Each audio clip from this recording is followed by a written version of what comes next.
दोस्तों, आज मैं आपको पंचतंत्र की एक बेहतरीन कहानी सुनाने जा रहा हूँ, जिसको सुन के आपको निश्चित ही लाभ प्राप्त होगा। तो चलिए आज की कहानी शुरू करते हैं।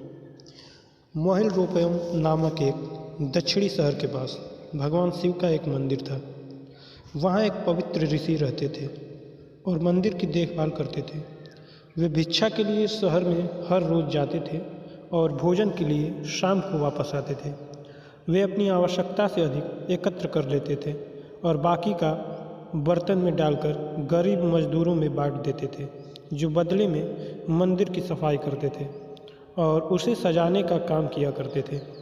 उसी आश्रम में एक चूहा भी अपने बिल में रहता था और हर रोज़ कटोरे में से कुछ न कुछ भोजन चुरा लेता था।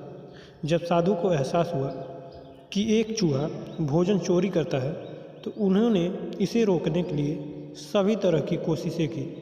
उन्होंने कटोरे को काफ़ी ऊंचाई पर रखा ताकि चूहा वहां तक पहुंच न सके, और यहाँ तक कि एक छड़ी के साथ चूहे को मार भगाने की भी कोशिश की, लेकिन चूहा किसी भी तरह कटोरे तक पहुंचने का रास्ता ढूंढ लेता था और कुछ भोजन चुरा ही लेता था।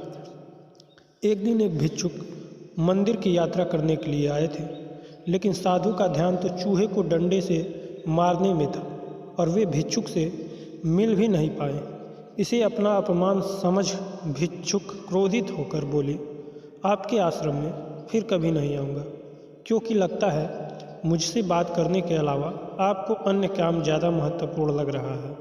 साधु विनम्रतापूर्वक चूहे से जुड़ी अपनी परेशानी के बारे में भिक्षुक को बताते हैं कि कैसे चूहा उनके पास से भोजन किसी न किसी तरह से चुरा ही लेता है। यह चूहा किसी भी बिल या बंदर को हरा सकता है।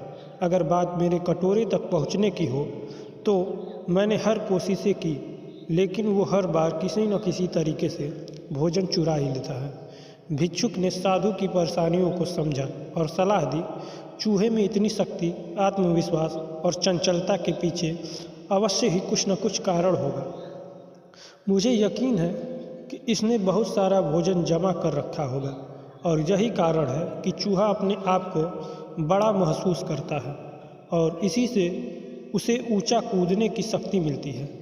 चूहा जानता है कि उसके पास कुछ खोने के लिए नहीं है, इसलिए वो डरता नहीं है।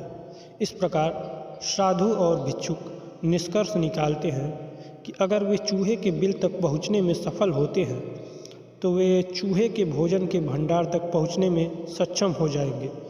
उन्होंने फैसला किया कि अगली सुबह वो चूहे का पीछा करेंगे और उसके बिल तक जाएंगे। अगली सुबह वो चूहे का पीछा करते हैं और उसके बिल के प्रवेश द्वार तक पहुंच जाते हैं। जब वो खुदाई शुरू करते हैं तो देखते हैं कि चूहे ने अनाज का एक विशाल भंडार बना रखा है। फौरन ही साधु ने सारा चुराया गया भोजन एकत्र करके मंदिर में लिवा ले जाते हैं। वापस आने पर अपना सारा अनाज गायब देख चूहा बहुत दुखी हुआ और उसे इस बात से गहरा झटका लगा और उसने सारा आत्मविश्वास खो दिया। अब चूहे के पास भोजन का भंडार नहीं था। फिर भी उसने फैसला किया कि वो फिर से रात को कटोरे से भोजन चुराएगा, लेकिन जब उसने कटोरे तक पहुंचने की कोशिश की तब वह धड़ाम से नीचे गिर गया और उसे यह एहसास हुआ कि अब न तो उसके पास शक्ति है और न ही आत्मविश्वास। उसी समय साधु ने भी छड़ी से उस पर हमला किया। किसी तरह चूहे ने अपनी जान बचाई और भागने में कामयाब रहा और फिर वापस मंदिर कभी नहीं आया। यदि हमारे पास भी संसाधनों की कमी न हो तो हम में भी अद्भुत शक्तियाँ और आत्मविश्वास की कमी कभी नहीं आ सकती।